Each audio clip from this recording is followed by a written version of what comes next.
Hey guys, tonight we begin with a half-naked biped staring into the yellow eyes of something with much sharper teeth. So before you get comfortable, take a moment to like the video and subscribe, but only if you genuinely enjoy what I do here. And let me know in the comments where you're tuning in from and what time it is for you. It's always fascinating to see who's joining us from around the world. Now, dim the lights, maybe turn on a fan for that soft background hum, and let's ease into tonight's story together. You wake up 2 million years too early, the air is warm, your brain is small, and the local wildlife is a daily reminder that evolution isn't finished yet. You're standing in the African savannah, naked, nervous, and roughly as edible as a rotisserie chicken without the seasoning. You're not the hunter. You're the unpaid intern of the food chain. Everything around you has fangs, claws, or both. Lions stalk the grasslands. Hyenas laugh in the dark. Saber-toothed cats exist for the sole purpose of ruining your day. Your best defense is running, which would work great if you weren't built like a refrigerator on legs. You huddle with your tiny tribe, about a dozen equally anxious proto-humans, who all look like they just remembered they left the fire at home. Communication is limited to grunts, gestures, and facial expressions that all mean the same thing: panic. You don't have language yet, but everyone intuitively understands we're screwed. You spend most of your time looking for berries, water, and reasons not to die. When you find a carcass, you wait for the predators to finish eating, then politely pick through the leftovers like a prehistoric janitor. The smell alone could kill you, but hey, protein is protein. At night you climb a tree, hug a branch, and try not to think about how fragile you are. Down below, the dark moves. Hyenas giggle. Lions yawn loudly. Somewhere in the distance, something screams. It's probably Greg. There's always a Greg. And yet, somehow you survive. You start learning patterns, which noises mean danger, which direction the wind blows, and which of your group members can be safely outrun. Eventually, you realize something profound. Sticking together helps. Not emotionally, but mathematically. If you're with friends, the odds of you dying go down by at least 1. That's the first spark of humanity. Not art or language, but mutually assured survival. You don't help others out of compassion. You help them because next time it might be you face down in the mud, and it'd be nice if someone cared enough to poke you with a stick. Congratulations, you've just invented empathy. By accident, and under extreme duress. You've made it through another night, which is impressive, considering you went to sleep in a world where everything either bites, stings, or steps on you. Survival is basically a hobby now, not because you're good at it, but because you haven't had the decency to die yet. Your tribe wakes up at dawn. No one talks, mostly because no one knows how, but the collective vibe is still alive somehow. The ground is littered with tracks from hyenas, big cats, and at least one mysterious creature you really hope migrated somewhere else. Everyone stretches like they have an early meeting with destiny, and then you all go scavenging for breakfast, or what's left of someone else's breakfast. Food is hard to come by. Sometimes you get lucky and find berries. Sometimes you find the half-chewed leg of something that used to run faster than you. Either way, you pretend it's delicious and try not to think about the texture. And yet, something strange is happening. You're starting to notice patterns, not just in animals, but in each other. You remember the one who fell last week and got dragged off by a lion. You also remember that you didn't leave them behind this time. You and the group actually ran back, yelling and throwing rocks. It was chaotic, brave, and mostly stupid. But it worked. The lion left, probably out of sheer confusion. A few days later, that same injured group member is still alive. They can't walk well, but you're sharing food with them. You protect them at night. It's inconvenient and risky, but you do it anyway. Something inside you, somewhere between instinct and indigestion, says it's the right thing to do. That's when it hits you. Survival might not be a solo sport. You're realizing that keeping someone else alive increases everyone's odds. When they heal, they can hunt. When they watch, you can sleep.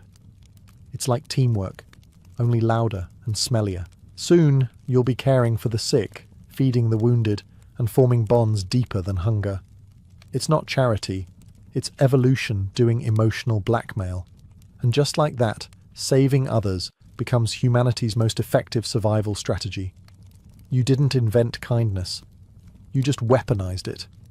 It starts, as most bad ideas do, with screaming. You're out scavenging with your group. Just another normal day in the Pleistocene neighborhood, when a distant shriek cuts through the air. It's Greg again. It's always Greg. You turn and see him getting dragged into the grass by something large, striped, and uninterested in sharing. The rational part of your brain says, unfortunate, but that's life. The irrational part, the new, weirdly sentimental human part, says, we should probably go get him. So, for the first time in history, a group of small, anxious primates does the unthinkable. You run toward the predator. There's no plan, no strategy, no hero music. Just 10 panicking bipeds flinging rocks, screaming incoherently, and waving sticks that are far too short for the occasion. The tiger hesitates, confused by the sudden burst of stupidity. You don't look brave, you look insane. But apparently, that's enough. The predator drops Greg and bolts. You've just invented the rescue mission. Now Greg is bleeding, half-conscious, and missing a few pieces, but he's alive. Everyone stands around awkwardly, unsure of what to do next. You carry him back to camp, which takes forever because Greg's heavier than expected and keeps whining. Someone fetches leaves. Someone else just stares, impressed that this ridiculous plan actually worked. Over the next few weeks, Greg heals, slowly. You share food with him, chase away scavengers, and take turns keeping him warm at night. He contributes nothing except bad smells and grunts of appreciation. But when he finally stands again, something changes in the air. You all realize you've done something extraordinary. You cheated nature's rules. You weren't supposed to win that fight. You weren't supposed to save the wounded. You weren't supposed to cooperate beyond mating and screaming. But here you are, one tiger short, one friend richer. Saving Greg didn't make you saints, it made you stronger. A rescued human meant one more pair of eyes, one more thrower of rocks, and one less reason to panic alone. And from that single act of collective recklessness, humanity learned its first moral lesson. Sometimes, survival requires stupidity with a purpose. You've discovered a new emotion, dread with a side of responsibility. Ever since you and your tribe saved Greg from becoming tiger lasagna, something's changed. You don't just fear predators anymore, you fear losing each other, which is progress, but also exhausting.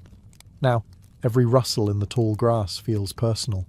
You can't relax, you can't nap, and you can't stop looking around like a paranoid meerkat on espresso. Congratulations, you've just invented anxiety. Evolutionally speaking, it's a hit. At night, you sit huddled with your group, listening to the laughter of hyenas echoing in the dark. It's the soundtrack of your nightmares. The elders, which just means anyone over 30, tell stories about the great beasts that once ate Cousin Rourke. You all nod solemnly, pretending this isn't going to happen again next week.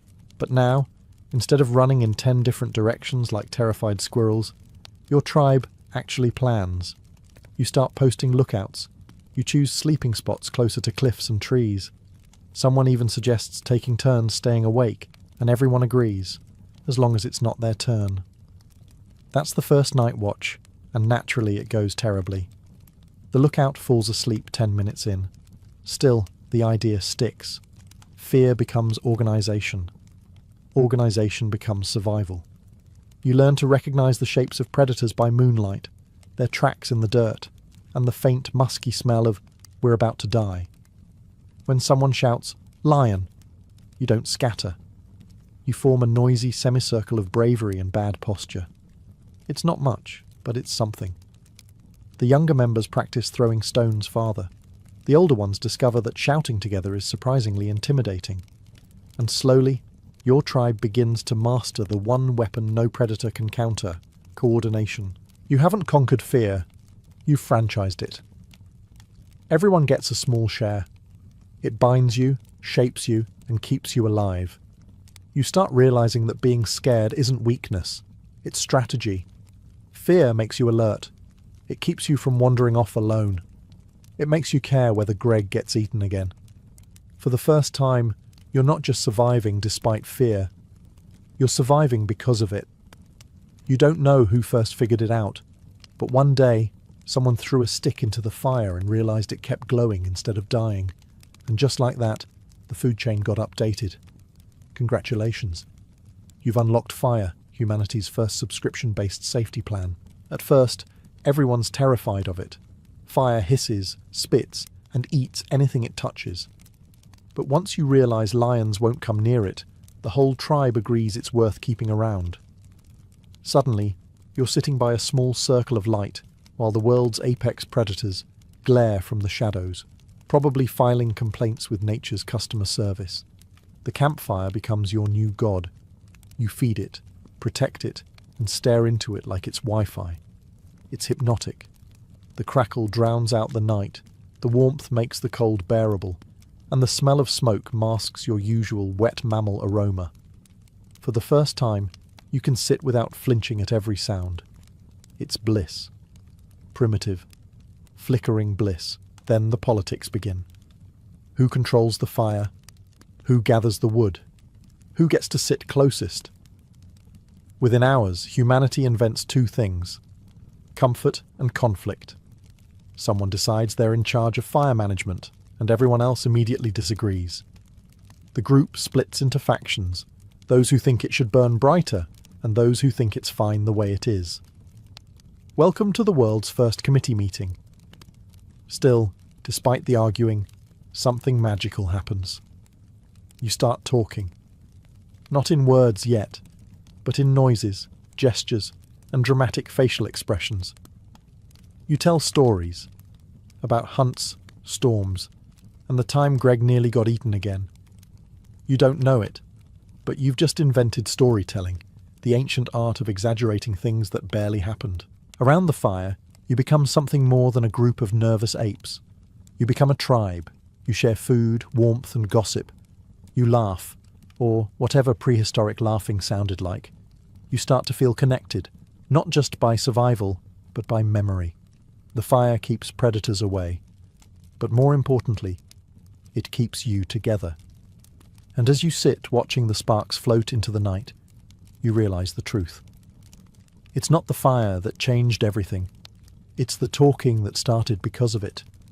You've got fire now, warmth, light, and the illusion that the universe doesn't actively want you dead. But there's a catch. Fire goes out. It needs feeding, guarding, and occasionally reviving, because someone got distracted trying to poke it with a stick. That someone is almost always Greg. It's the middle of the night. The fire's fading, and the cold is creeping in like an unpaid bill. Everyone looks at each other, silently arguing with their eyes over who's going to get up and fix it. Eventually, you realize no one's volunteering. This is how humanity invents the concept of responsibility. You take turns feeding the fire, the first rotation system in history. It's simple. If you're awake, you protect the tribe.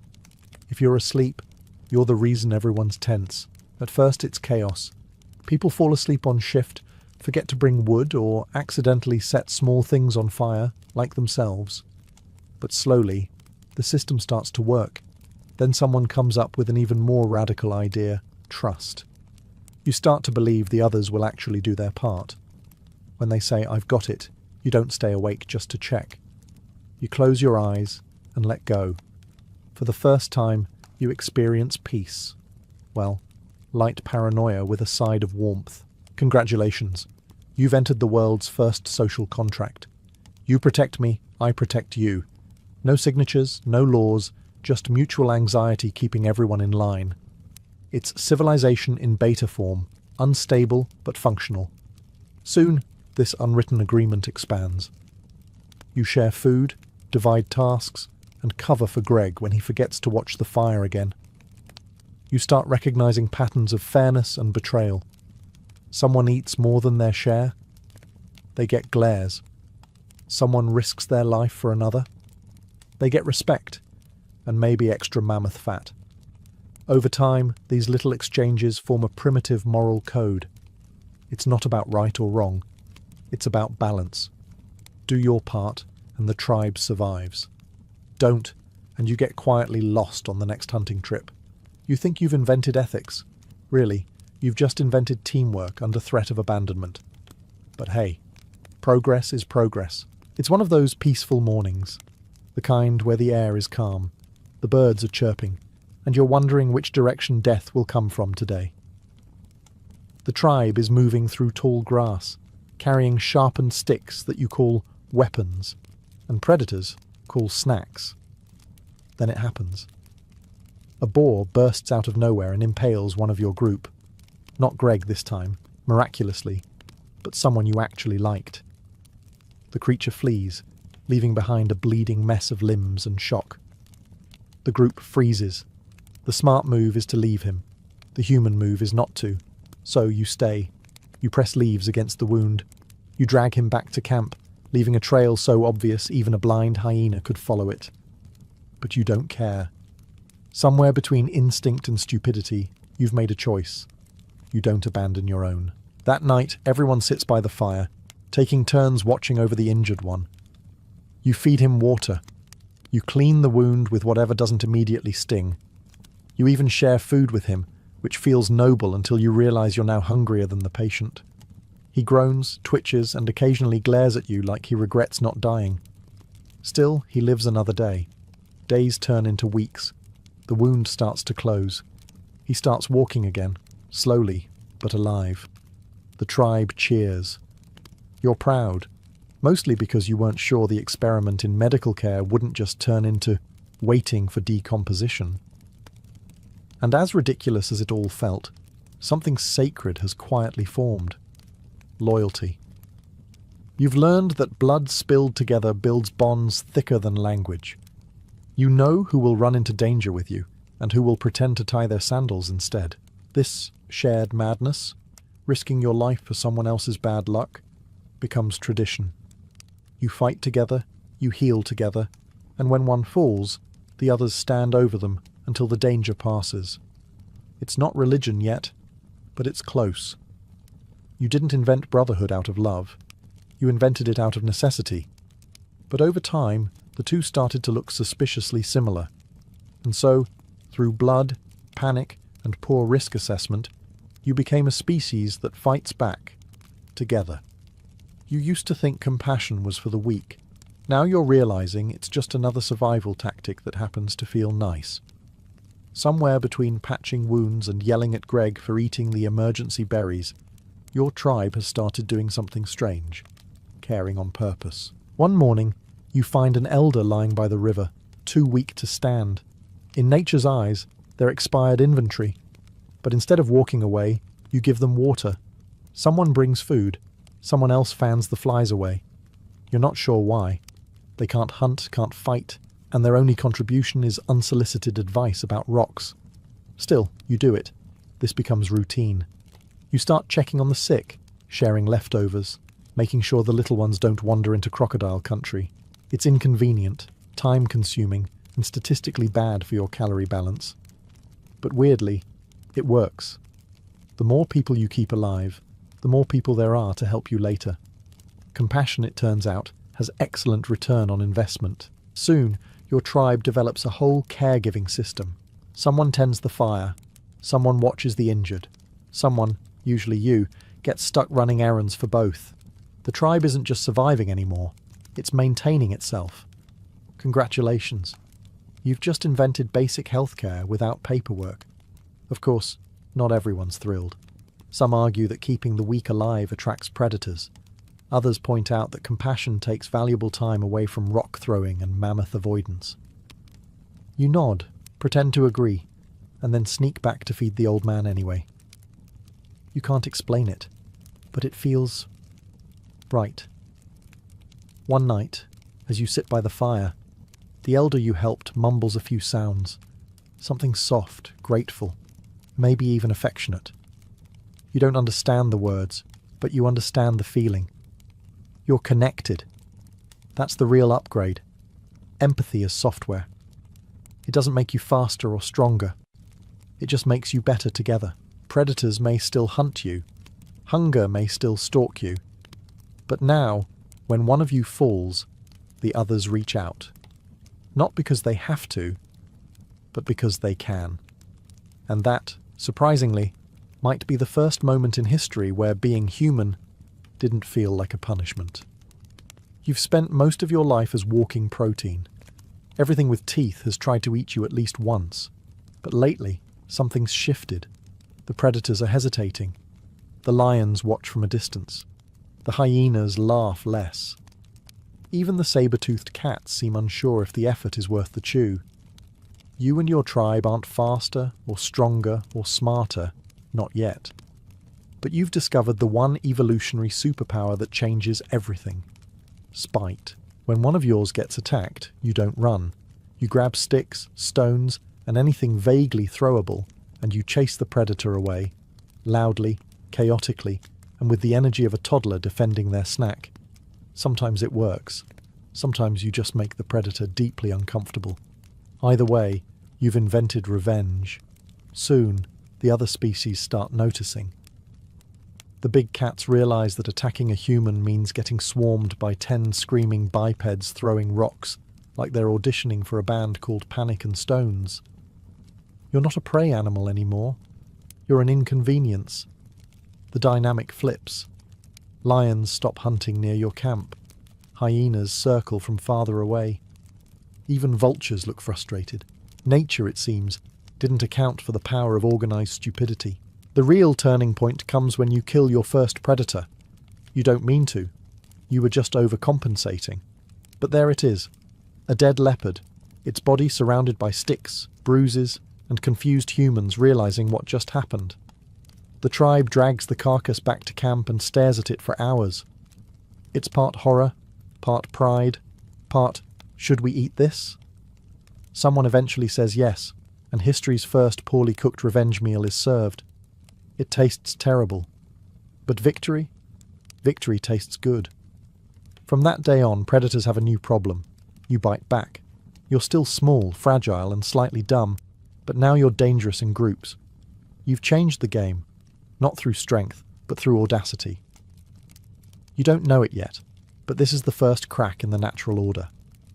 For the first time, the apex predators of the world look at your campfire, hear your laughter, and realize something horrifying.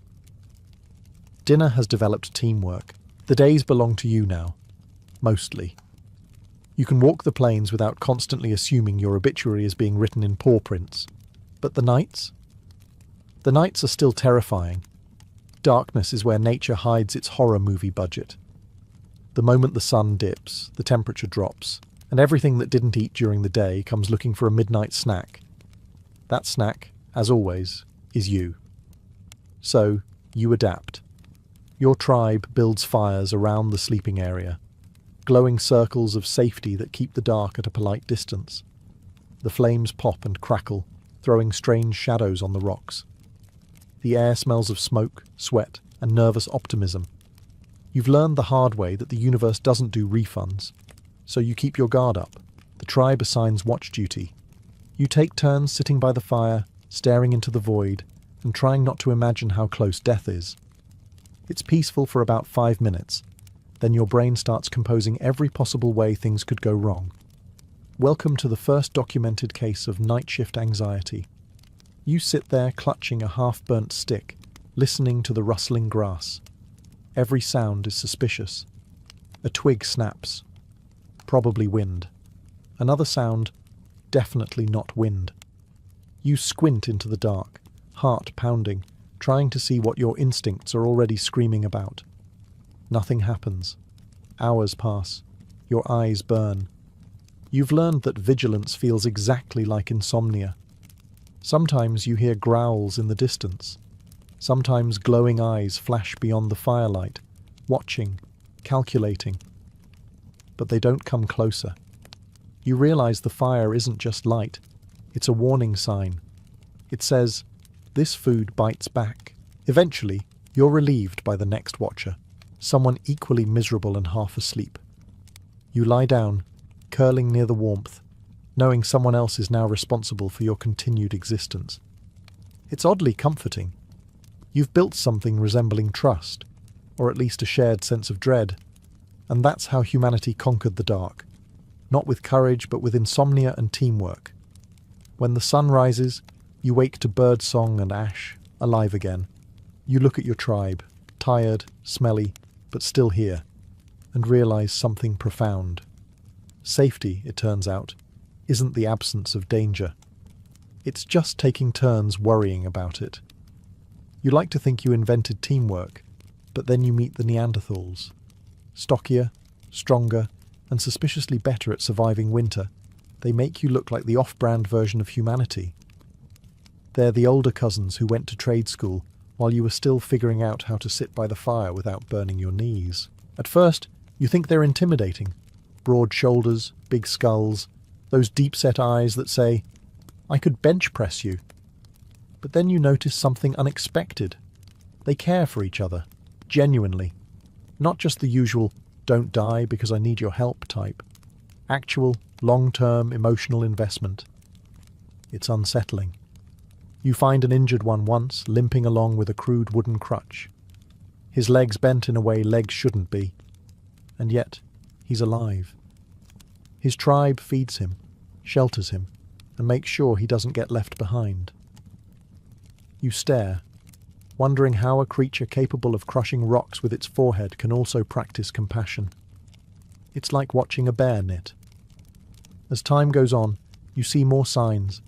Burials with flowers, carefully arranged stones, bodies covered in ochre pigment. Rituals, not instincts. These people don't just survive together, they remember together. You start to realize they've taken the idea of protecting your own and upgraded it into culture. You feel oddly inspired and slightly jealous. Your tribe tries to imitate them. Someone breaks an arm, and instead of shrugging, you all help carry them back. Someone dies, and you don't just walk away this time.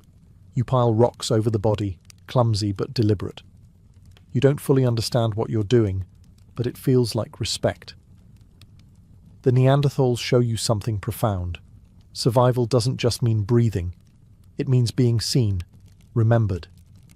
You begin to care about what happens after someone's gone, not because it helps you live, but because it helps you feel human.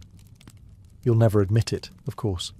When someone asks why you buried Greg with flowers, you just grunt. Seemed practical. But deep down, you know the truth. You didn't do it for practicality. You did it because, for the first time in history, the dead weren't just gone. They mattered. You've mastered compassion, cooperation, and late-night anxiety. You've buried your dead and fed your injured. Very wholesome stuff. But eventually, you realize something. Being nice doesn't stop you from starving. And that's how you invent organized violence. It begins innocently enough. Your tribe spots a herd of something large, slow, and extremely edible. You all exchange meaningful grunts. One person picks up a sharp stick. Another sharpens it more because that's how innovation works. Within hours, you're all holding spears and pretending you know what to do with them. You surround the herd. Everyone moves in silence, except Greg, who sneezes. The herd panics. One charges, one falls, and chaos erupts. You scream, run, throw, trip, and somehow stab something that bleeds in your direction. Miraculously, it dies before you do. The tribe celebrates. There's jumping, shouting, and a lot of accidental stabbing during high fives. You've killed your first meal as a team. It's messy, exhausting, and slightly traumatizing, but it works. From this day forward, together doesn't just mean let's not die. It means let's kill something bigger than us. Word spreads fast. Nearby tribes see your hunting success and either want to copy you or fight you for your mammoth steaks. Within a generation, cooperation evolves into coordination, and coordination evolves into warfare. You've gone from protecting each other to let's make sure they don't eat our food. Your ancestors would be so proud. Before long, you're inventing strategies, ambushes, decoys, the ancient art of let's shove this guy forward and see what happens.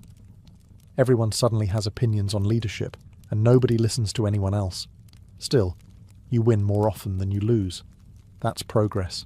But here's the twist. The same skills that let you kill better also make you protect better. You defend your camp, your food, your people. Violence, once random, becomes collective. The dark twin of compassion. It's the first time in history empathy and aggression share the same tent. You don't realize it yet, but this mix, this dangerous cocktail of love and fury, is what will one day build cities, raise armies, and start empires. For now, though, you just know one thing. Teamwork gets results, especially when you're armed. By now, your tribe has developed a reputation. Brave, loyal, and just smart enough to survive another day. You save your wounded, protect your weak, and share your food. It's all very touching. But every system eventually fails. And in your case, it fails hilariously.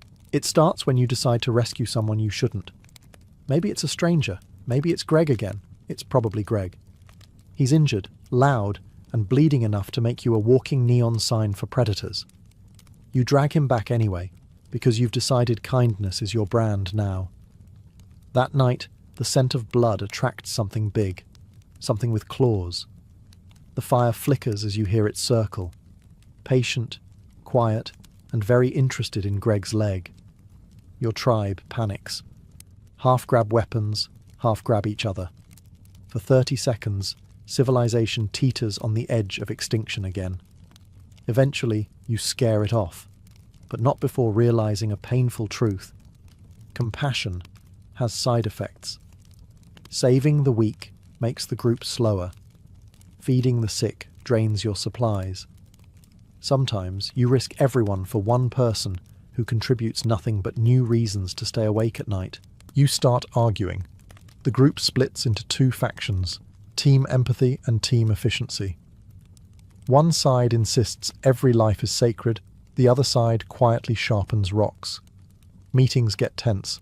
Someone suggests ethical abandonment, which sounds sophisticated until you realize it means we leave Greg next time. You don't, of course. You keep helping, but you do it more carefully. You cover the wounded in leaves to hide the smell.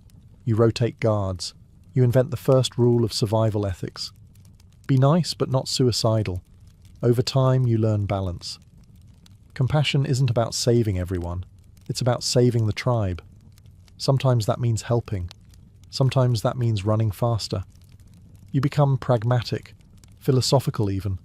You realize love without boundaries just feeds the lions. And so humanity evolves, not by being perfect, but by arguing about what good actually means. In short, you invented morality, and in true human fashion immediately turned it into a debate.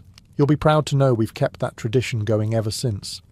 You've learned to fight, to care, and to not let Greg ruin everything. But the real secret of survival isn't strength or speed, it's trust. And in your world, trust is about as rare as a full night's sleep. Still, it begins in small ways. You start noticing who shows up when things go wrong, who stands beside you when the hyenas get too close, who actually takes their turn at fire duty instead of pretending to gather wood until sunrise. Over time, patterns form. You know who's dependable, who's flaky, and who's better off as bait. You don't have language yet, but you don't need it. One glance says everything. I've got you. Or occasionally, you first, I'll watch. Trust becomes the invisible rope that holds your fragile tribe together.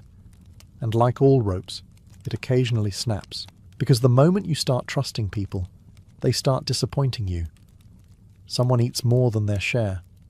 Someone falls asleep on watch.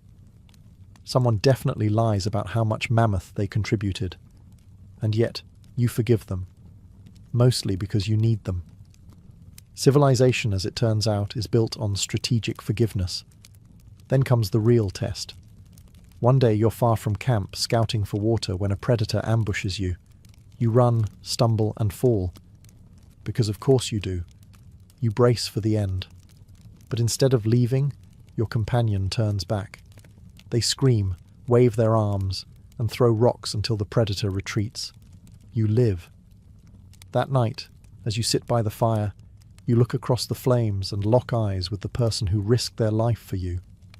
something in your brain shifts. This isn't just survival anymore. It's connection, dangerous, irrational, and profoundly human. You trust them completely now.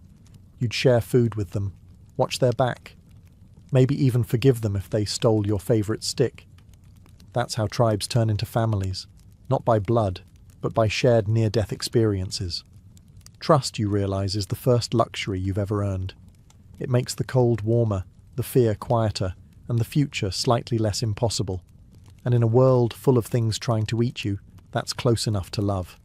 So, after all the running, bleeding, and near-death teamwork, you finally have your answer. Did early humans save each other from predators? Yes, constantly, stupidly, heroically. You weren't built to survive. You were built to cooperate under extreme duress. You were soft, slow, and screamingly edible. But you had each other. And somehow, that was enough. When danger came, you didn't hide. You formed circles, yelled nonsense, and threw rocks until the universe gave up trying to kill you. You stayed up all night guarding the fire. You carried the wounded when it made no sense to. You dragged Greg back from death at least 3 times. And not once did you get a thank you. That's fine. You didn't do it for glory. You did it because the alternative was extinction. Over time, survival stopped being a solo project. You stopped living with fear and started living for each other. Compassion became strategy. Empathy became armor. You realized that the only thing scarier than a hungry lion was being alone. That's the real evolutionary miracle, not tools or fire or language. It's the decision to reach out when everything else in nature told you to run. You didn't become human by inventing weapons. You became human by inventing rescue. Even now, thousands of years later, the instinct remains. You still form groups when you're scared. You still gather around glowing lights in the dark, though now they're screens instead of fires. You still talk, share stories, and comfort strangers who'll never meet you. Different world, same wiring, and somewhere deep in your DNA, an ancient voice whispers, "Don't leave anyone behind." So yes, you did save each other. Not because you were noble, but because you were terrified. Because your fear was shared, and so was your courage. Because saving someone else was, somehow, the same as saving yourself. And that strange, stubborn instinct, to stand between danger and another fragile human, is why you're here, breathing, watching, listening, instead of just another set of bones on the savannah. Turns out survival was never about strength. It was about sticking together and screaming louder than the lions. It began not in the green forests of Germany, but under the scorching sun of the Holy Land. The year was 1190, and the German crusaders were dying by the dozens outside the city of Acre. The Third Crusade had dragged on into a miserable stalemate. Heat, disease, and exhaustion had done what the Saracen blades could not. Amid this misery, a group of German pilgrims decided that if heaven wouldn't send help, they would build it themselves. They pitched a tent of white cloth, not for prayer, but for mercy, and began tending to the sick and wounded. That humble hospital tent would become the foundation of one of the most feared orders in medieval Europe, the Teutonic Knights. At first, they were not warriors at all. Their mission was compassion, not conquest. They called themselves Fratres Domus Hospitalis Sanctae Mariae Teutonicorum, the Brothers of the German Hospital of St. Mary in Jerusalem. A mouthful, yes, but fitting for men who tried to heal others in the middle of a holy war. Still, like all things in the medieval world, charity soon met ambition. Within a decade, they began to shift from nurses to knights, trading their bandages for swords and their tents for fortresses. The transformation was blessed by power. In 1198, Pope Innocent III, the same pope who later launched the Albigensian Crusade, officially recognized the order. They now stood on equal footing with the Templars and Hospitallers. Their white cloaks, marked by a black cross, became symbols of purity and dread. They were to be monks and soldiers both, living by vows of poverty and chastity while wielding steel in God's name. A strange contradiction, but medieval Europe thrived on contradictions. By the early 13th century, the Teutonic Order had found its purpose. While the Templars guarded pilgrims and the Hospitallers defended the sick, the Teutonic Knights became a weapon, German discipline wrapped in divine justification. They would soon abandon the burning sands of the Holy Land and turn their gaze north, toward the cold, pagan lands of Prussia and Livonia. There, they would carve a new kind of crusade, one not for Jerusalem, but for empire. What began as mercy in Acre was about to become a holy machine built for conquest. By the early 1200s, the Holy Land had become a graveyard for crusader dreams. Jerusalem was lost, the desert drained fortunes, and Muslim forces were stronger than ever. The Teutonic Knights, disciplined, organised and hungry for purpose, realised something vital. There were plenty of heathens to fight closer to home. Enter the Baltic frontier, a cold, forested expanse inhabited by pagan Prussians, Lithuanians, and Livonians who had somehow missed the memo about Christianity. For a knight with a sword and a divine excuse, this was paradise. Their relocation began under the cunning guidance of Hermann von Salza, the Order's fourth Grand Master. Unlike most knights, he had more diplomacy than ego and managed to charm both emperors and popes. Emperor Frederick II, the so-called Wonder of the World, granted them independence and privileges in 1226 through the Golden Bull of Rimini. This document, the medieval equivalent of a blank cheque, allowed the Teutonic Order to conquer, rule and Christianize lands in the name of the empire. In other words, go north, take everything, and send back prayers. So, they marched. Black crosses gleaming against snow, banners fluttering in the Baltic winds, they crossed into Prussia like a storm. Their mission was simple on parchment and brutal in practice. Convert the pagans or kill them trying. Monks by title, soldiers by nature, the Teutonic Knights built their castles with stone and fear. Fortresses like Marienwerder and Thorn rose along the Vistula River, each a spear point in their expanding domain. Local tribes resisted fiercely, but medieval conversion campaigns weren't known for gentle persuasion. They called their new realm Terra Christi, the land of Christ, but it was really the land of iron discipline. The Teutonic Order functioned like a holy corporation. Every knight was a shareholder in salvation, every battle an investment in divine approval. Their rules were strict: obedience, celibacy, and silence at meals. Yet they were remarkably efficient, one of the first organizations in medieval Europe to combine religious zeal with bureaucratic precision. By the mid-13th century, Prussia was burning, but the order was thriving. Villages became towns, fortresses became capitals, and the cross rose over conquered temples. The Teutonic Knights had found their destiny in the frozen north, not as healers, but as the architects of a Christian empire carved from heathen blood. By the mid-13th century, the Teutonic Order had turned Prussia from a wild frontier into a laboratory for conquest. They didn't just fight, they built, planned, and ruled with German precision. What had once been pagan forest land was now a patchwork of castles, towns, and farmlands, all operating under the iron logic of the Order. The Prussians who resisted conversion found themselves crucified by taxation instead of the sword. In the name of the Virgin Mary, the Teutonic Knights had created something new, a military theocracy, half monastery, half war machine. At the heart of this crusader state stood the fortress of Marienburg, an enormous brick citadel on the Nogat River. It wasn't merely a castle, it was a statement. Towering walls, red towers, and Gothic halls all declared the same thing. God rules here, but we manage the details. Inside, the Grand Master ruled like a prince, surrounded by clerks, knights, and priests, all sworn to poverty, yet living in astonishing discipline and order. The daily rhythm was prayer, planning, and patrol. If you weren't sharpening a sword, you were maintaining the ledger of souls. The Prussian crusade was more than a war. It was a system. Each conquered area was divided into comtere, administrative districts ruled by commanders who reported directly to the Grand Master. Churches sprouted beside fortresses, monasteries beside watchtowers. Trade followed soon after.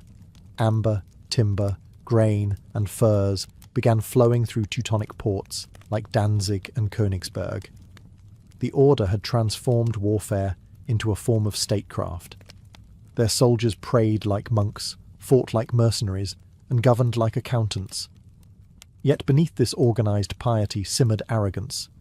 The Teutonic Knights saw themselves as chosen instruments of divine justice, Germans civilising the unwashed pagan masses.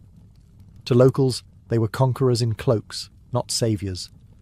The old Prussian tribes, the Sambians, Natangians, and Bartians, were wiped out, absorbed, or enslaved.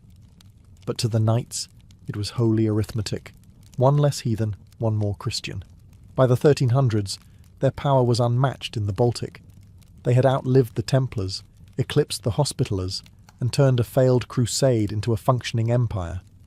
From Acre's sands to Prussia's snow, the Teutonic Order had reinvented itself, a brotherhood of monks who ruled not from prayer books, but from the fortress walls of Marienburg. While Western Europe was busy with chivalric tournaments and cathedral building, the Teutonic Knights waged a quieter, colder crusade. The Baltic frontier was their Jerusalem now, and every river, hill and forest became a battlefield for the souls of pagans.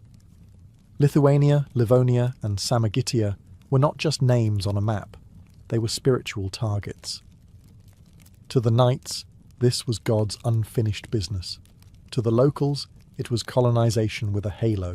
From their fortress network, the Order launched wave after wave of campaigns into pagan lands. The knights rode under banners stitched with black crosses, carrying relics and iron discipline in equal measure. Their war cries mixed with hymns, and before each battle they knelt in the snow to pray, not for mercy, but for victory. When they rose, the sword of Christ became the sword of conquest. Villages that resisted baptism were burned. Those that accepted it soon learned that conversion didn't stop the taxes. This was not a crusade for faith alone. It was for territory, trade routes, and power. The Lithuanians, however, were no easy prey. They fought back with guerrilla cunning, ambushing, retreating, and striking again. Their forests became traps, their marshes natural fortresses. For decades, the Order poured men and money into the Baltic, hoping to finish the Northern Crusade. But Lithuania had something the Order didn't: adaptability. They united under strong rulers like Mindaugas and Gediminas, who blended pagan resilience with shrewd diplomacy. Eventually, the Lithuanians even found allies among Christian kingdoms, eager to see the proud Teutons humbled. Still, the Order pressed on, framing their wars as divine missions blessed by Rome. They recruited knights from across Europe, nobles eager to wash away sins in blood and snow. Young men from Saxony, Franconia, and Austria flocked to Prussia for glory, gold, or a slightly better afterlife. Each campaign was brutal, each winter harsher than the last. But every burned village and rebuilt fortress made the Order stronger, or so they thought. By the late 1300s, the Teutonic Knights had reached their zenith. Their influence stretched from the Vistula to the Gulf of Finland. They had baptized rivers in blood and erected crosses on smoking ruins. Yet beneath their triumph, a quiet truth grew like frost under stone. The harder they fought to expand, the more fragile their Crusader empire became. By the early 14th century, the Teutonic Order stood at its glittering peak. From their brick fortress at Marienburg, they ruled a state that stretched across the Baltic, a theocracy disguised as a military corporation. Their black cross had become a brand recognized across Christendom. Pilgrims visited their strongholds to marvel at their discipline. Merchants traded under their protection, and kings courted their favour.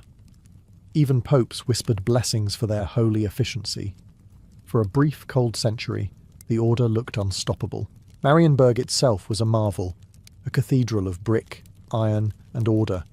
Its high walls could house over 3,000 men, with chapels, armories, kitchens, libraries, and even breweries all built into its sprawling complex. Every stone seemed carved with the same message: God favours structure.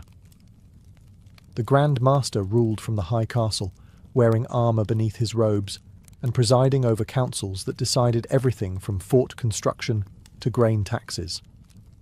Bureaucracy had become sacred. Prayer and paperwork were the same divine language. Inside the order, ranks were strictly defined. Knights, noble-born and sworn to chastity, formed the elite. Beneath them were priests and sergeants, followed by lay brothers who handled the business of empire, managing estates, organising harvests, and collecting tithes. The system worked like clockwork, powered by fear of both God and superiors. Silence was enforced during meals, personal property was forbidden, and disobedience could lead to exile, flogging, or worse. Yet somehow, this iron rigidity produced results. The order's wealth multiplied, its trade in amber and grain flourished, and its network of vassal towns grew into early models of civic life. Externally, the Teutonic Knights portrayed themselves as defenders of civilization against pagan chaos. They built Gothic cathedrals beside conquered temples, founded cities like Danzig and Königsberg, and encouraged settlers from Germany to colonize their lands. In a sense, they brought progress, but only on their terms. Local Prussians and Balts became second-class subjects in their own homeland, often reduced to serfdom under Christian landlords. Still, within the medieval world's logic, the Order's achievements were dazzling. They had tamed a wilderness, built a state, and married faith with precision. Yet, like all golden ages, this one gleamed brightest just before it cracked. The Teutonic Knights had mastered conquest and governance, but not humility. Pride, as Scripture warns, always precedes the fall, and theirs was coming on horseback, wearing Polish armour. The summer of 1410 would change everything. On July 15th, near a small village in Poland called Grunwald, or Tannenberg as the Germans knew it, the Teutonic Order met its destiny. For decades the knights had bullied their neighbours, taxed their subjects, and waged endless crusades under the banner of holy duty. But now the prey had teeth. A new alliance had formed between Poland's king Władysław Jagiełło and his cousin Vytautas, Grand Duke of Lithuania. A Christian alliance, ironically forged to crush the so-called soldiers of Christ. The Order marched into battle with confidence bordering on delusion. They fielded one of the finest armies in Europe, disciplined knights in shining armour, banners fluttering with black crosses, and the Grand Master Ulrich von Jungingen himself leading from the front. Their enemy, however, wasn't the scattered pagans of old, but a united modern army, combining Polish cavalry, Lithuanian light horsemen, and Tatar auxiliaries. The battlefield was soaked, not just with blood, but with irony. Christian against Christian, with only pride deciding who wore the halo. The battle began under a hot sun. The Lithuanians launched the first assault, skirmishing and feigning retreat, a classic tactic that drew the Teutons into overextending. Believing victory was certain, the knights charged, heavy armour gleaming, into what they thought was a fleeing enemy. Instead, they found themselves surrounded. The Polish banners surged forward, cutting off their escape, and chaos spread among the ranks. The Grand Master fell in battle, his white cloak trampled into the mud. A symbol of divine arrogance meeting human reality. By evening, the once invincible order was shattered. Thousands of knights lay dead, their banners burned or captured. The survivors fled to Marienburg, where they braced for annihilation. Yet miraculously, their fortress held. The Polish-Lithuanian siege failed to break the walls, and the order survived, but only as a ghost of its former self. Grunwald marked the turning point. Their aura of invincibility was gone. Europe now saw them not as holy warriors, but as arrogant relics of a bygone age. The Teutonic Order still possessed castles and land, but the spirit that had built them, that blend of faith, discipline and terror, was gone. The snow of Prussia, would never again echo with the confident march of crusaders. The fall had begun, and the proud monks of war were about to learn humility the hard way. After Grunwald, the Teutonic Order limped rather than marched. The once mighty machine that had ruled the Baltic with iron faith was now a wounded relic clinging to its crumbling castles. They had survived defeat, yes, but survival is not victory. The Grand Master Heinrich von Plauen managed to hold Marienburg through sheer will and stone, but the damage ran deeper than lost soldiers. Their myth, that divine armour of invincibility, was gone, pierced clean through by Polish and Lithuanian lances. The years that followed were less glorious and more bureaucratic despair. The order bled silver as much as blood. To rebuild, they taxed their Prussian subjects mercilessly. Farmers, merchants and townsfolk who had once respected their discipline now saw only greed. Discontent spread, and the knights began fighting not pagans, but protests. Their fortress halls, once filled with prayers and plans for crusades, now echoed with audits and debt ledgers. God, it seemed, had better clients elsewhere. Meanwhile, their neighbours grew stronger. The Polish-Lithuanian Commonwealth had risen as a dominant power, while the Hanseatic League, that network of shrewd merchant cities, outpaced the Teutons in trade and diplomacy. The Order, proud and stubborn, refused to adapt. They still dreamed in the language of crusades while Europe spoke in the dialect of profit and politics. The 15th century brought more humiliation. In 1454, their own subjects, Prussian towns and nobles, revolted in what became the 13 Years' War. They invited Poland to intervene, and the result was catastrophic. By 1466, the Second Peace of Thorn reduced the Teutonic state to a vassal of the Polish crown. The Grand Master was now forced to kneel before the Polish king and swear fealty, a sight that would have made their founders turn in their graves. The once independent Crusader Empire had been reduced to a glorified border administration. Even their own recruits dwindled. Fewer nobles wanted to join a bankrupt order that fought no holy wars. The fortress of Marienburg was sold, yes, sold, to pay debts, and the headquarters moved to Königsberg. The white cloaks faded to grey, and the black crosses hung heavier than ever. The knights had conquered the Baltic in God's name, but in the end, they lost it to the oldest adversaries of all, pride, time, and paperwork. By the early 16th century, the Teutonic Order was little more than a ghost in armour. The Crusades were long over, the Reformation was shaking the foundations of Europe, and the knights, now stuck in their cold, echoing halls, were men out of time. Yet in 1511, a new Grand Master rose who seemed determined to change that. Albert of Brandenburg-Ansbach, a young nobleman with more ambition than faith. He was not the kind of man to rot quietly behind the ramparts.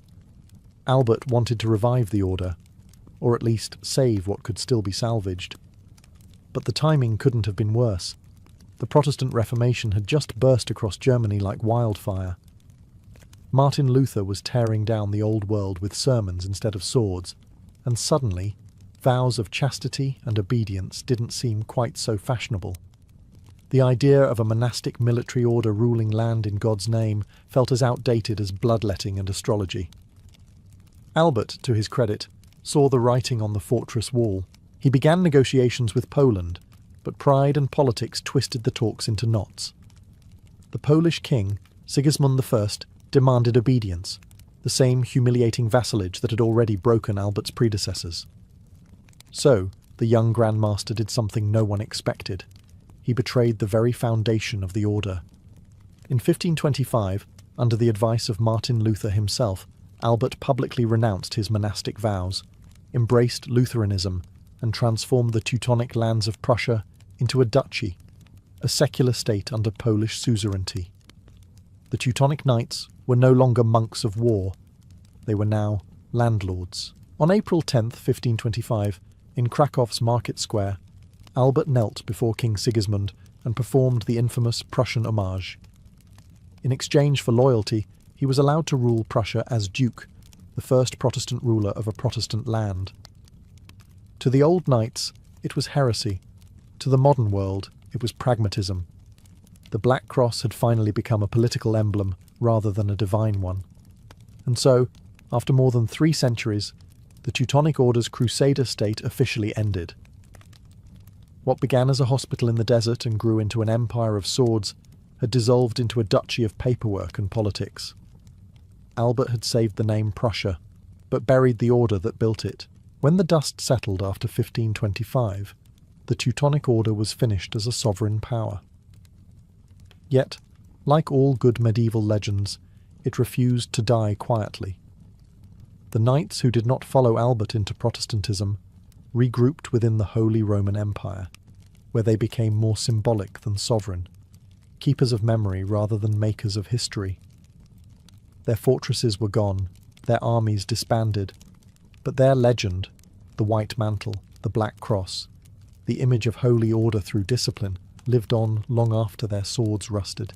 The Order's remnants found a second life as a Catholic charitable institution, focusing once again on hospitals, education, and faith.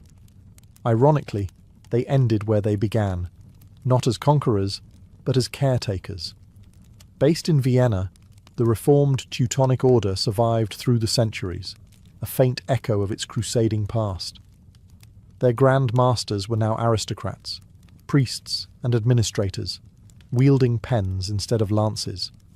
The cross still hung on their cloaks, but it no longer cast a shadow across pagan forests, only across dusty archives and quiet chapels. Meanwhile, their secular legacy lived on in darker ways.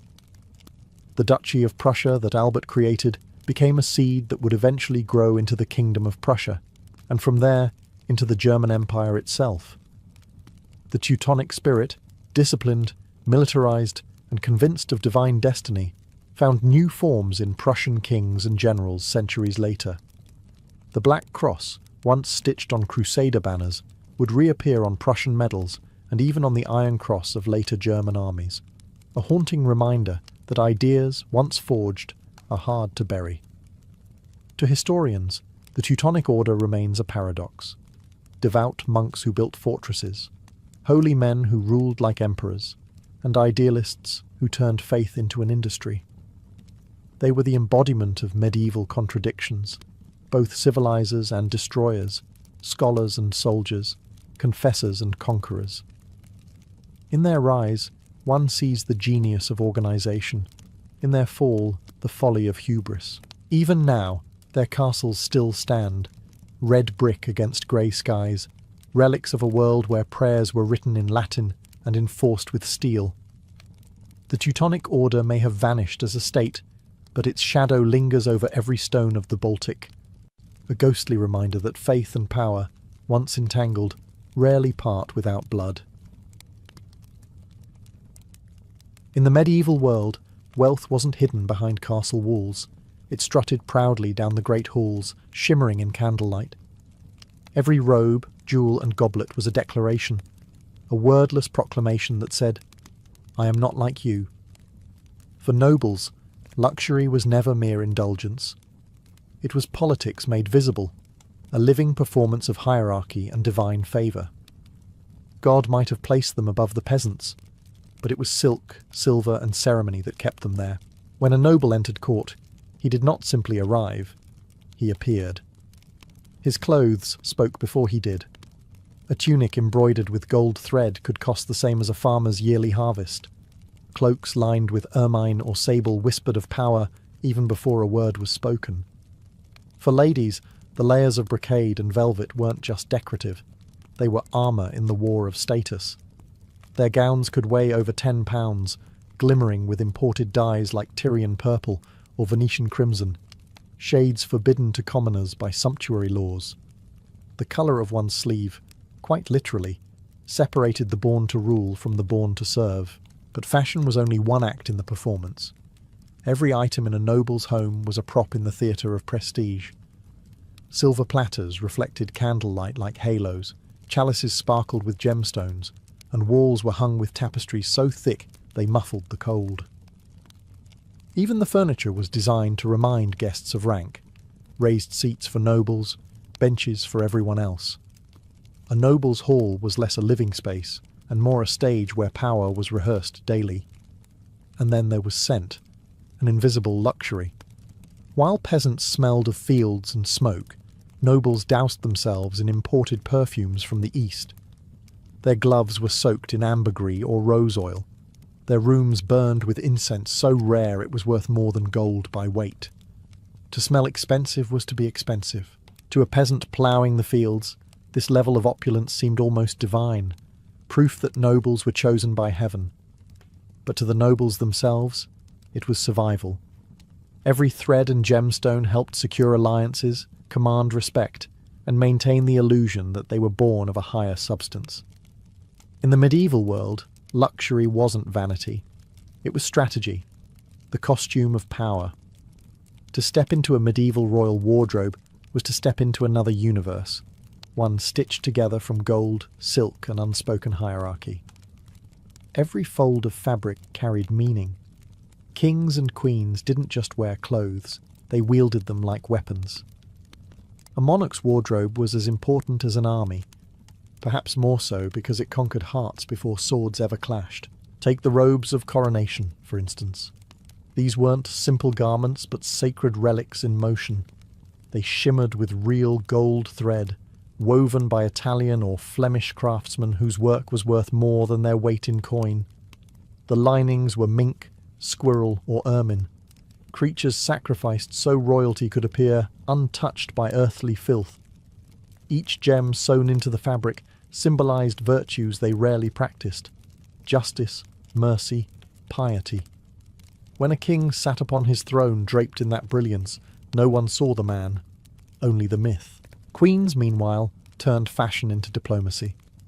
Their gowns were coded messages, each fold whispering political intent. A French queen might wear Florentine silk to flatter an ally, or English embroidery to assert dominion.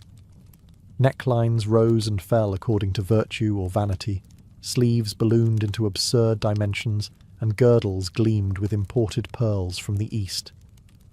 The most daring queens, like Isabella of France or Eleanor of Aquitaine, used fashion to project authority in a man's world. Their gowns were battle armour stitched in silk. Even accessories were statements of divine theatre. Crowns and circlets symbolized heavenly sanction, while jewelled brooches and signet rings declared lineage and legitimacy. A misplaced gemstone could spark rumours, and a poorly chosen colour could insult an entire kingdom. Thus, every public appearance was rehearsed like a play, with costume changes worthy of modern red carpets. Of course, not all monarchs practiced moderation. Some wardrobes reached near insanity. Charles VI of France reportedly owned over 1,000 outfits, each tailored in new colours and lined with silver cloth. When Henry VIII appeared in public, his sleeves alone could pay for a small cathedral. These weren't people dressing for comfort. They were draping themselves in symbolism, power, and calculated excess. In medieval courts, clothes didn't just make the man, they made the monarch. If medieval fashion was politics you could wear, then the banquet was politics you could eat. Or, more accurately, watch other people eat. A noble feast was never just about food. It was theatre, diplomacy, and intimidation served on silver platters. Every dish, every goblet, every note of music existed to declare one message: you are in the presence of power. The hall itself was part of the spectacle. Long tables lined with embroidered cloths, massive chandeliers dripping with tallow candles, and servants scurrying like well-trained shadows, all carefully choreographed. At the head of the hall, the lord and lady sat elevated on a dais, literally above everyone else. Even their plates were different, gold or silver, while the lesser guests made do with pewter or wood. The message was clear. Hierarchy was not an idea, it was dinnerware. The feast began with ceremony. Heralds announced each course, minstrels played, and servants, sometimes 100 or more, moved in perfect sequence. The dishes themselves bordered on absurdity. Entire peacocks roasted and redressed in their feathers, gilded in gold leaf, swans baked whole and reanimated with fireworks in their beaks, meat pies hiding live birds that exploded into the hall when cut open. It was edible theatre, designed to stun the senses and humble the audience. Wine flowed like sermons, and even water could come perfumed with rose or cinnamon.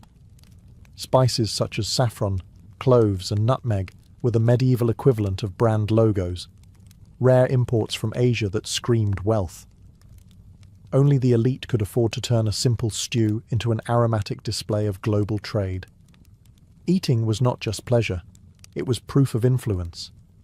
But beneath the laughter and toasts, banquets were also battlegrounds.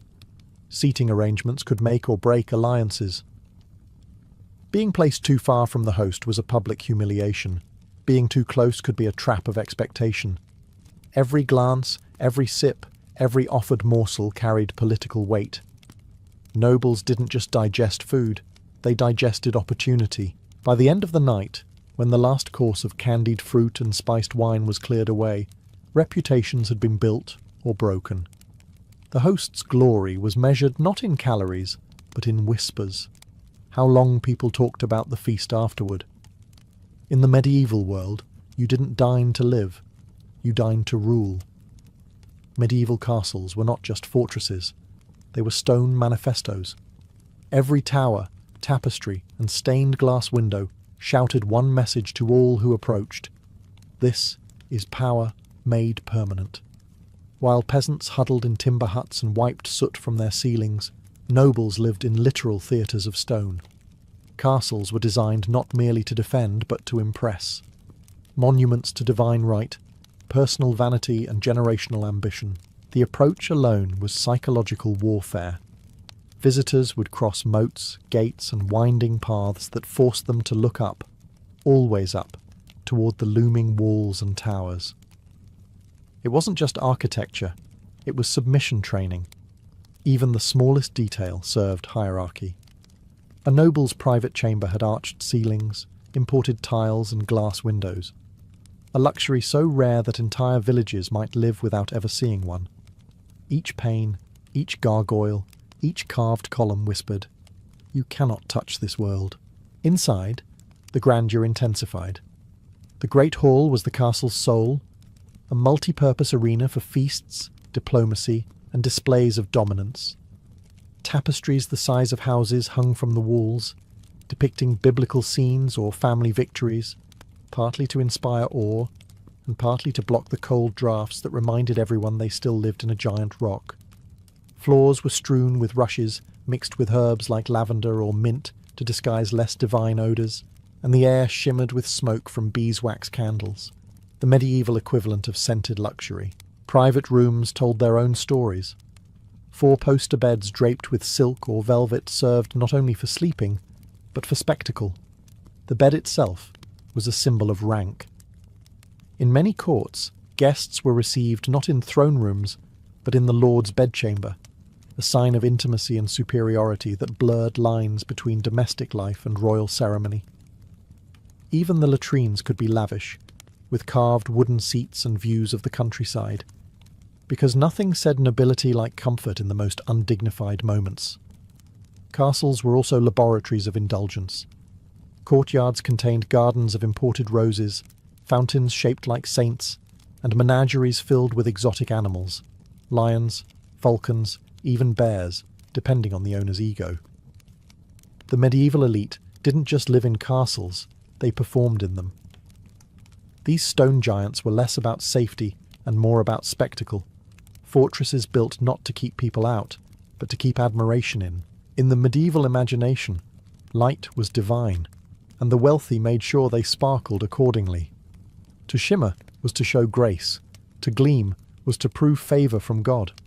And so, from crown to chalice, the nobility wrapped themselves in brilliance. Jewels, gold and enamel weren't accessories, they were theology made tangible. Every shimmer on a noble's hand, every gleam from a goblet, was a statement that heaven itself approved of their bank account. Gold was the ruling metal of the age. It wasn't just currency, it was symbolism. It adorned belts, clasps, shoes, prayer books, and even horse harnesses. Some lords commissioned entire dining sets of solid gold, not because food tasted better, but because envy did. Their tables became reflections of celestial glory, literally, since gold reflected candlelight in radiant warmth. To dine in such a glow was to feel touched by holiness. For those seated lower down, it was blinding in more ways than one. Then came the jewels, the true peacock feathers of nobility. Rubies for courage, emeralds for fertility, sapphires for heaven's favour. The symbolism was as heavy as the crown that bore them. A queen's necklace might double as a political statement, each gem a gift from a conquered ally or an indebted rival.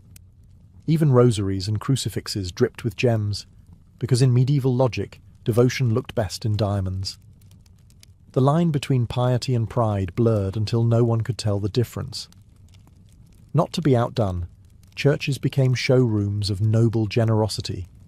Gilded chalices, gem-studded reliquaries, and monstrances that could blind a pilgrim at sunrise. These weren't humble offerings. They were public declarations that the donor was both rich and righteous. A single jewelled altar could represent the entire tax income of a town, but to the donor, it was an investment in divine PR. The more gold on the altar, the better the odds of a favourable afterlife. And let's not forget personal accessories. Brooches shaped like saints, girdles of gold links, rings engraved with Latin mottos. These objects weren't just beautiful, they were armour for the ego. In the medieval mind, God's light shone brightest on polished surfaces, preferably ones that could be appraised by a jeweller. To glitter was to exist, and to exist magnificently was to be saved. If medieval nobility had a universal language, it wasn't Latin, it was food. Every bite, every aroma, every golden goblet lifted in toast carried a message of rank, wealth, and sophistication. To dine like a noble wasn't merely to eat, it was to perform your social identity in front of an audience of peers, servants, and spies. Meals were theatre, and the script was written in roasted swans, spiced wines, and carefully choreographed etiquette. The menu itself was a declaration of power. Commoners ate barley bread and turnip stew. Nobles dined on venison, crane, sturgeon, and the occasional dolphin. The rarer the dish, the higher the prestige. To have exotic ingredients was proof of reach. Saffron from the east, sugar from the Levant, and pepper worth its weight in silver. In a single banquet, a nobleman might consume the trade routes of the known world, one spoonful at a time. Food became geography you could taste and display. But there was an art to the spectacle. Courses could number in the dozens, arriving like military formations. First came the entremets, elaborate dishes of pure theatre, castles made of pastry, knights sculpted from marzipan, entire ships crafted from bread and filled with sugared almonds. Guests didn't eat these creations. They admired them, applauded them, and understood their purpose, to make the host's wealth visible in 3 dimensions. The etiquette was equally intricate. Knives were personal possessions, forks still a curiosity, and fingers were fair game, but only if used gracefully. Napkins, often embroidered with family crests, were worn over the shoulder or tied around the neck. Guests were expected to carve delicately, to share politely, and most importantly, to appear impressed. To act unimpressed at a noble's feast was a social sin nearly as grave as spilling wine on a bishop. Music and pageantry filled the pauses between courses. Jongleurs sang of valour, jugglers performed, and fools provided moral contrast, physical comedy for a night drenched in luxury. And through it all, the host watched like a hawk. Every compliment, every whisper, every expression of awe confirmed his triumph. To feast was to dominate politely. The food was temporary, but the impression was eternal. Long after the meat cooled and the goblets emptied, the story of the feast, and the man who threw it, lingered like spice on the medieval tongue. Among all the extravagant pursuits of the medieval elite, none captured the essence of noble luxury quite like the hunt. It wasn't about survival. Nobles didn't hunt because they needed food. They hunted because they needed to be seen hunting. It was theatre in the open air, where silk met mud and politics galloped alongside sport. To ride out with hawks and hounds was to remind everyone watching that leisure itself was a symbol of power. Hunting was the ultimate aristocratic privilege, guarded by law and tradition. Forests were not free spaces. They were royal domains where peasants risked death for poaching a rabbit. The right to kill animals, absurdly enough, was considered proof that one ruled over men. Kings like Edward I of England or Philip the Fair of France maintained entire departments of staff, foresters, kennel masters, falconers, just to manage the spectacle. Every detail, from the horses' harnesses to the dogs' collars, gleamed with embroidery and silver fittings. Even the arrows had style. The most elite form of hunting was falconry, the ancient art of hunting with trained birds of prey. A noble's falcon was as much a status symbol as a crown. Falcons were bred, traded, and gifted across kingdoms, sometimes valued higher than castles. The gerfalcon, pure white and deadly, was the Ferrari of birds, reserved for kings and emperors. A well-trained bird could take years to perfect, and its handler was often treated with reverence bordering on superstition. But beyond the birds and beasts, the hunt was about social choreography. A lord might invite rivals or allies to join him in the chase, a test of grace, courage, and stamina disguised as leisure. Every fall from a horse or missed shot could become court gossip. Conversely, a well-placed arrow or a daring pursuit through the woods could elevate one's reputation faster than any sermon or treaty. Afterward came the feast. Venison roasted, horns blown, trophies displayed. The kill wasn't the climax, the retelling was. Servants paraded the carcasses through the hall as proof of valour, while minstrels immortalised the day in verse. The hunt, like everything else in the medieval world, was political theatre, a ritualised dance between nature and nobility. It reminded the world that the powerful didn't just rule the land, they owned its wilderness, its creatures, and the right to play God within it. If there was one thing medieval nobles loved more than showing off their wealth, it was doing so in God's name. Religion provided the perfect excuse for luxury. After all, who could criticise a jewelled chalice if it honoured the Lord? The church and the aristocracy existed in a comfortable alliance of glitter and gilt. Nobles funded cathedrals, monasteries, and pilgrimages, not only for piety, but for prestige.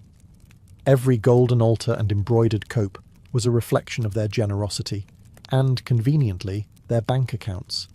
A noble's piety was measured in marble and metal. Donations weren't made in modest coin, but in spectacle. Entire chapels were built as thank yous to heaven, their ceilings painted with divine murals and their relics encased in silver filigree. The more elaborate the donation, the more impressive the faith. To a medieval noble, salvation was not a quiet inward journey. It was an architectural project. The line between devotion and vanity was paper-thin. A duke might fast for Lent, but he'd do it in a hall decorated with tapestries of saints woven in gold. A countess could sponsor a convent, but the nuns would end up wearing finer fabrics than most peasants. Even funerals were grand productions. A noble's tomb was never simple stone. It was sculpture, narrative, and PR all in one. Carved angels held up the effigy, inscriptions begged for eternal remembrance, and stained glass windows bathed the dead in manufactured holiness. Then there were the pilgrimages, journeys that blurred faith and vacation. Nobles rode out dressed in silks rather than sackcloth, their entourages loaded with luxuries. Pilgrimage routes like Santiago de Compostela or Rome turned into travelling fashion shows. Relics were collected like souvenirs, and a visit to the Holy Land could elevate a noble's prestige for life. Of course, some conveniently sponsored others to go on their behalf, outsourcing holiness like a medieval business transaction. Through all of it, the church played along, because opulence was contagious. Cathedrals rivaled palaces, abbots lived like kings, and bishops dined from the same golden plates as dukes. Religion became luxury's final mirror, reflecting the very excess it was meant to restrain. In medieval Europe, faith was not an escape from wealth. It was its most beautiful disguise. For all its gold, silk, and song, Medieval luxury came with a steep and unspoken cost. Behind the jewelled crowns and gilded banquets lay a world of exhaustion, envy, and ruin. The nobles lived like gods for a reason, because the system demanded it. Opulence wasn't just expected, it was survival. To appear poor, even for a moment, was to invite weakness, rebellion, or ridicule. And so, they spent, endlessly, recklessly, until their debts gleamed brighter than their diamonds. Maintaining such splendor required armies of servants, craftsmen, and accountants. A single noble household could employ hundreds: cooks, falconers, jesters, scribes, laundresses, grooms, tailors, all paid to maintain the illusion of effortless magnificence. Behind every glittering feast was a line of overworked peasants, and behind every shining crown, a ledger full of unpaid loans. Money flowed like wine, but just as quickly evaporated. Many noble families quietly collapsed under the weight of their own performances, selling estates or marrying into wealthier bloodlines to keep the show going. The moral critics of the time noticed. Preachers thundered against vanity, poets mocked it, and reformers warned that luxury rotted the soul. Yet even they couldn't resist the seduction of it all. When a cathedral gleamed with gold leaf, or a bishop rode in crimson robes, who could truly claim detachment from splendor? The medieval world was trapped in a beautiful paradox. Everyone despised excess, but no one wanted to live without it. There was also the matter of image. The nobles' world was one of endless scrutiny, from rival lords, courtiers, and even servants. A misstep in fashion, a poorly hosted feast, or a shabby horse could damage a reputation more than a lost battle. Maintaining grandeur became a kind of anxiety, a constant war against decline. Luxury didn't bring peace, it brought pressure. Every gem was a reminder that you could never shine less brightly than yesterday. By the 15th century, as fortunes waned and kingdoms shifted, the great age of noble extravagance began to fade.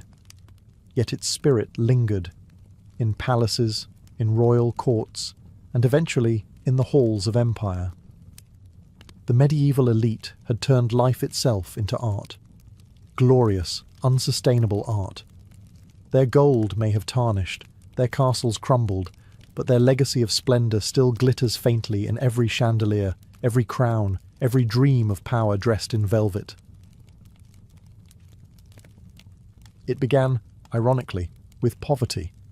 In 1119, a small band of knights led by Hugues de Payens and Godfrey de Saint-Omer vowed to protect Christian pilgrims travelling to the Holy Land. They called themselves the Poor Fellow Soldiers of Christ and of the Temple of Solomon. A name that sounded humble enough, but destiny had a sense of humour. Within 2 centuries, these poor knights would become one of the wealthiest and most powerful organisations in medieval Europe. Not just warriors of God, but masters of finance. The idea was simple, yet revolutionary. Crusaders needed safety, not just from bandits, but from bankruptcy. Travelling from France to Jerusalem meant crossing hundreds of miles of dangerous roads with gold strapped to your belt, a perfect invitation for robbery. The Templars offered a solution that was centuries ahead of its time: financial security. A pilgrim could deposit his money at a Templar preceptory in Paris, receive a coded document, and withdraw the same amount in Acre or Jerusalem. No gold to carry, no risk of theft. A medieval credit card system, complete with their own version of PIN encryption. Their headquarters, located on the Temple Mount in Jerusalem, gave them sacred legitimacy and a prime position in global trade. Donations poured in, not just coins, but lands, farms, and castles.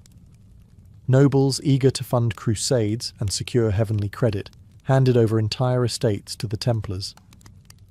Kings and merchants soon realized that the Knights' network stretched across Europe and the Levant, linking London, Rome, and Antioch through letters of exchange.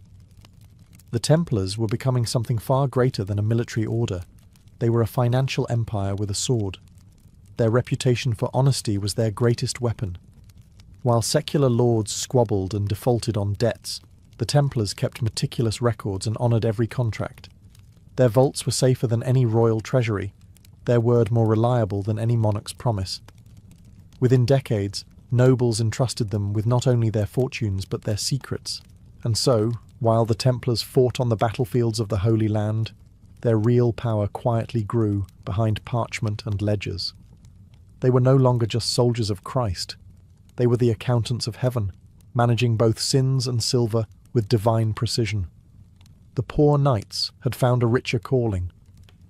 By the mid-12th century, the Knights Templar had transformed from humble protectors of pilgrims into the most trusted financial institution in Christendom.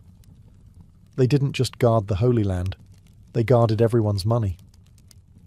What began as an act of pious charity evolved into a sophisticated banking system that would make modern financiers blush. The Templars had stumbled onto something extraordinary. Faith and finance could coexist, and even thrive together. Their network of commanderies across Europe became the medieval equivalent of bank branches. These fortified estates handled deposits, loans, and transfers, all meticulously recorded by clerks in black robes and red crosses. A nobleman could deposit his wealth in a Templar stronghold in London and withdraw it in Antioch without ever touching a single coin.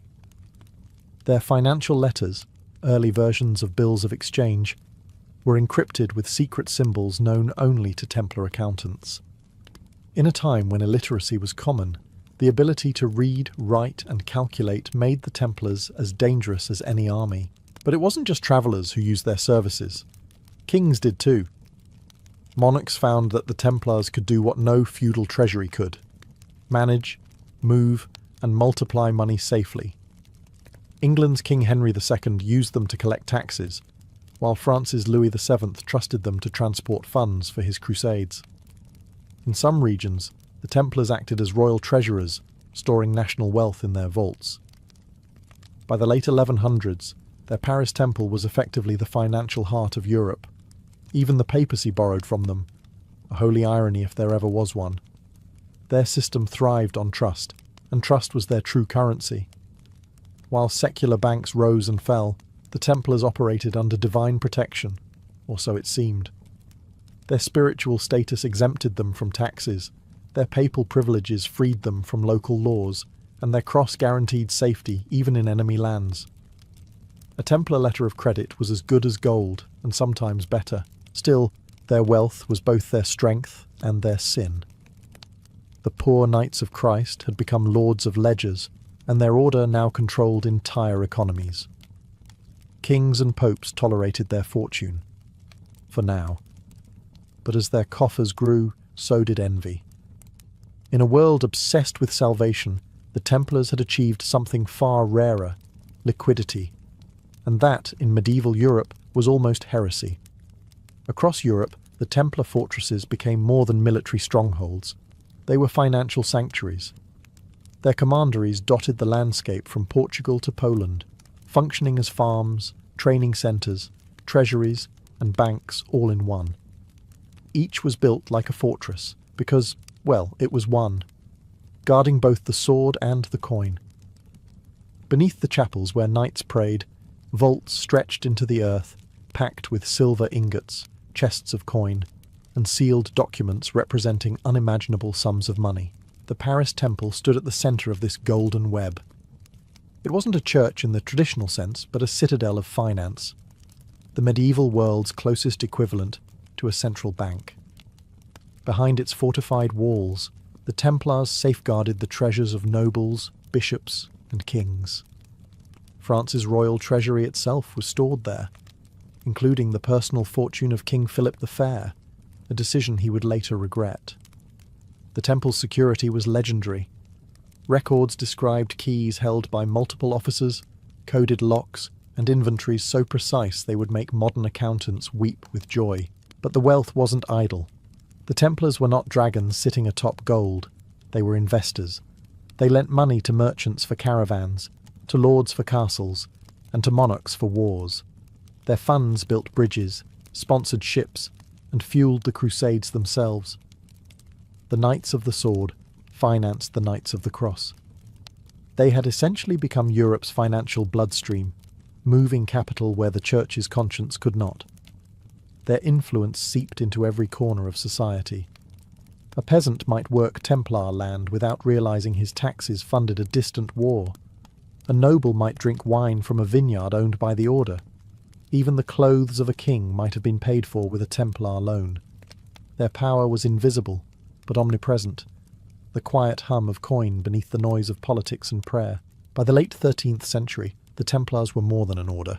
They were an empire of trust, discipline, and numbers. Yet for all their might, they made one fatal mistake. They never hid how rich they were. Their red cross, once a symbol of sacrifice, had become a target painted in blood and gold. In the shadows of their temples, envy was already sharpening its knives. By the 13th century, the Templars were no longer just holy warriors or guardians of pilgrims. They had become bankers of kings. Their services were indispensable, their discretion legendary. Monarchs trusted them with their treasures because the Templars answered to no one but the Pope.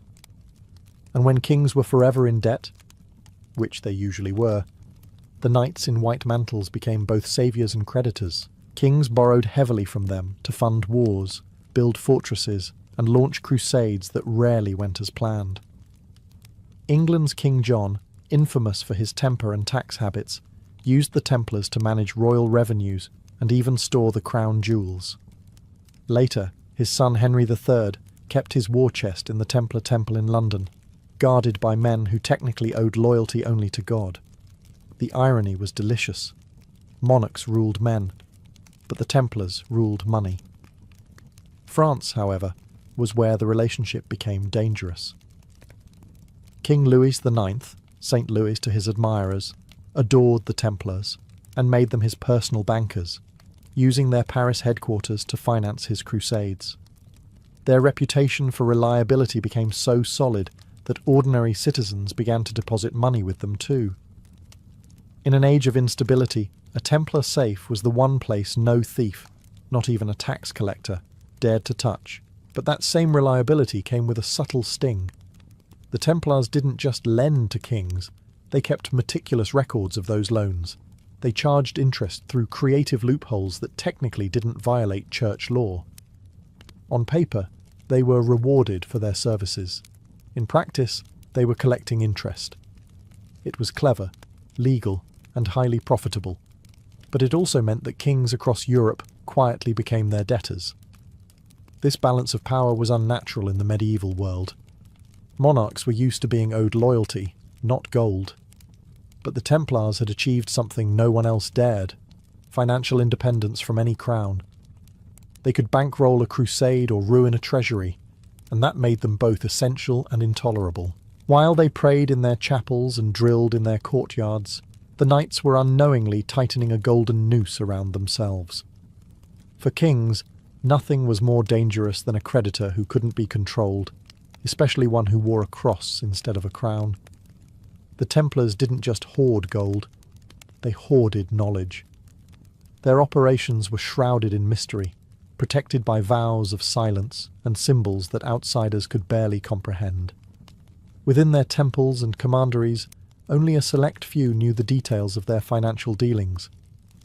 Ledgers were coded, correspondence written in ciphers, and the keys to vaults were divided among multiple brothers so that no single man could open them alone. It was a system designed for trust and secrecy, the kind that breeds fascination and suspicion. In an age when most nobles couldn't even read, the Templars were masters of mathematics, logistics, and international communication. They spoke the hidden language of credit, collateral, and compound repayment, concepts far too abstract for most medieval minds. To commoners, their wealth seemed alchemical. To kings, it seemed dangerously efficient. And to the church, it looked a little too clever to be holy. Rumours began to swirl. People whispered that the Templars possessed secret scriptures, lost relics, or even the Ark of the Covenant. Their symbol, the Red Cross, took on an aura of mysticism. Some claimed their rituals involved strange oaths, hidden idols, or heretical prayers. The truth was more mundane but equally powerful. The Templars' greatest secret was their ability to make faith and finance coexist. That alone was enough to make them seem supernatural. Inside the order, Discipline was absolute. Every knight swore to obey without question, to speak only when permitted, and to keep the affairs of the temple private under pain of expulsion, or worse. Their meetings were closed to outsiders, and their financial methods were guarded as fiercely as their fortresses. In time, this veil of secrecy became a double-edged sword. It made them efficient and unassailable, but it also made them the perfect target for rumour and fear. By the late 13th century, their mystique had become myth. Pilgrims spoke of hidden tunnels beneath the Temple Mount. Merchants speculated about underground vaults filled with uncountable treasure, and while much of it was legend, one fact was undeniable. The Templars had accumulated power so great that no one could tell where their faith ended and their fortune began. In a world ruled by superstition and greed, that was as dangerous as any sword. By the dawn of the 14th century, the Templars had become victims of their own success. Their network of estates stretched across Europe, their coffers overflowed, and their vaults were filled with the fortunes of kings. But their greatest client, and their most dangerous one, was King Philip IV of France, known to history as Philip the Fair. Handsome in name only, he was a man with an expensive taste for war and a wallet that could never keep up. France's treasury was bleeding. Endless conflicts with England and Flanders had drained the crown's resources. And where did Philip turn for help? To the Templars, of course. They managed his accounts, issued loans, and even acted as intermediaries in his financial dealings. For years, they had been the royal bankers of France, trusted, efficient, and discreet. But by 1305, Philip's debt to the Templars had grown astronomical, and his patience had run out. The king's envy and desperation mixed into something toxic. He needed money, but more than that, he needed control. And the Templars, untaxed, independent, and answerable only to the Pope, represented everything he couldn't dominate. Their Paris temple was a fortress within his own capital, its vaults holding more gold than his royal treasury. The idea that another power in France could rival his authority was unbearable. At first, Philip tried diplomacy. He floated the idea of merging the Templars with the Hospitallers, hoping to put both under royal influence. The proposal was politely ignored. Then came propaganda. Whisper campaigns spread through France accusing the Templars of arrogance, greed, and corruption.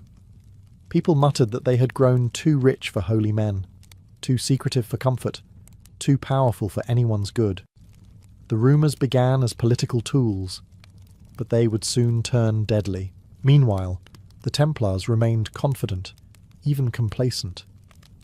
They believed that their papal privileges made them untouchable, that no king would dare defy the church to strike at a holy order. But Philip was not like other kings. He had already bullied a pope to death and installed his own. The Templars had lent money to a monarch who now decided he could erase his debts with one simple act: destruction. The stage was set for betrayal, dressed as righteousness. On Friday, October 13th, 1307, a date that would forever haunt superstition, the hammer fell. At dawn, soldiers loyal to King Philip IV fanned out across France, armed with sealed orders. When opened, they revealed one command: arrest every Knight Templar. The king had moved swiftly, ruthlessly, and without warning. Within hours, the once feared order was in chains. The accusations were shocking: heresy, blasphemy, and devil worship. According to royal agents, the Templars spat on the cross, denied Christ, and kissed idols during secret rituals. It was a theatre of lies, but a convincing one, in an age terrified of damnation. Philip's plan was brilliant. By framing the order as heretics, he could seize their wealth under the guise of defending the faith. The Pope himself, Clement V, conveniently under Philip's influence, could hardly object. Interrogations began immediately, and they were anything but holy. Templars were tortured until they confessed to anything demanded. Some admitted to worshipping a mysterious head called Baphomet. Others swore they'd renounced Christ. Confessions dragged from pain, not truth. The public, hungry for scandal, believed it all. The red cross of the temple, once a badge of honor, now marked men as cursed. Their Grand Master, Jacques de Molay, was among those arrested in Paris. A veteran knight, nearly 70 years old, he expected an audience with the king, not shackles. At first, he believed reason would prevail. He wrote to fellow orders, pleading for justice, unaware that his words would never reach them. Under torture, even de Molay confessed, though he soon recanted. But by then, the damage was done. The Templars' reputation had collapsed overnight. Meanwhile, Philip moved quickly to seize their assets. Vaults were opened, estates confiscated, and gold melted into royal coffers. But curiously, much of the fabled treasure was missing. The great Templar wealth, the gold said to fill the Paris Temple's vaults, had vanished before the arrests. Some said it was secretly moved by loyal brothers to England or Portugal. Others whispered it was hidden beneath the ruins of the temple itself. By the end of that cursed Friday, an empire that had taken 2 centuries to build was undone in a single morning. The banker knights had fallen, not by the sword, but by a signature. And with their downfall, the legend of the lost Templar treasure was born. The Templar trials were not courts of justice. They were theatre, scripted by fear and greed. For 7 long years the order was picked apart, one tortured confession at a time. The king's inquisitors paraded broken men before the public, demanding they confess to impossible crimes. The Templars, who had once commanded armies and financed kings, were reduced to shadows, bound, starved, and burned for a spectacle of moral cleansing. Pope Clement V, caught between loyalty to the Church and terror of Philip's wrath, tried to appear neutral. He ordered a papal inquiry, but the outcome was never in doubt. The evidence, all extracted under torture, painted the knights as heretics, idolaters, and secret blasphemers. It didn't matter that the accusations contradicted each other or defied logic. The verdict had already been purchased in gold. Some Templars stood firm even as their bodies broke. Many recanted their forced confessions, declaring their innocence before being silenced forever. The prisons filled with men who had once sworn oaths of chastity and obedience, now clinging only to dignity. Dozens were burned alive across France, their ashes swept away before dawn. Their estates were seized, their archives destroyed, and their symbols outlawed. The final act came in 1314, when Jacques de Molay, the last Grand Master, was brought to the stake on an island in the Seine. He had spent 7 years in chains, enduring interrogations that could crush any mortal spirit. But when given his last chance to beg forgiveness, he refused. Instead, he retracted his earlier confession and proclaimed the Templars' innocence. "God knows who is wrong," he said, staring directly at the royal envoys. "And he will judge us both." They burned him slowly, by order of the king. As the flames rose, witnesses claimed de Molay cursed Philip and the Pope, summoning them to face divine judgment within a year. Whether divine retribution or coincidence, both men were dead within months, the Pope of illness, the king in a hunting accident. Europe watched in silence as the ashes of the Templars scattered on the wind. Their order was gone, but their legend had just begun, purified in fire, immortalized in rumour, and sealed by a curse whispered through smoke. When the fires of 1314 died down, Europe was left with 2 mysteries: the disappearance of the Templar treasure and the endurance of their legend. The arrests had been thorough, the executions merciless, yet when royal agents opened the vaults of the Paris temple, the gold that was supposed to fill them was gone. Not a single coin, chalice or jewel remained. For a king who had gambled his reputation to seize it, the empty chests were a divine joke. Rumours spread like wildfire. Some whispered that the Templars had foreseen their downfall and spirited their riches away through underground tunnels beneath Paris. Others claimed a secret fleet had sailed from La Rochelle under cover of night, vanishing into the Atlantic. There were even stories that the treasure reached Scotland, where outlawed knights found refuge under King Robert the Bruce. In the centuries that followed, these whispers would inspire legends of secret brotherhoods, hidden relics, and buried gold. myths that would outlive every king and every papal decree. Yet the true wealth of the Templars may not have been material at all. Their system of credit, their secure letters of exchange, and their international banking methods laid the foundation for Europe's financial future. Modern banking, insurance, and even accounting owe silent debts to the men once burned as heretics. The Templars proved that faith and finance could operate together, and that belief, when organized, could move mountains of money as easily as armies. After their suppression, the Templars' surviving assets were transferred to their rivals, the Knights Hospitaller. But the spirit of the temple survived elsewhere. In Portugal, King Denis quietly sheltered the remaining brothers, renaming them the Order of Christ. Under that banner, former Templars would later finance voyages that opened the age of exploration, spreading their legacy not through war, but through discovery. Over time, their name became a magnet for mystery.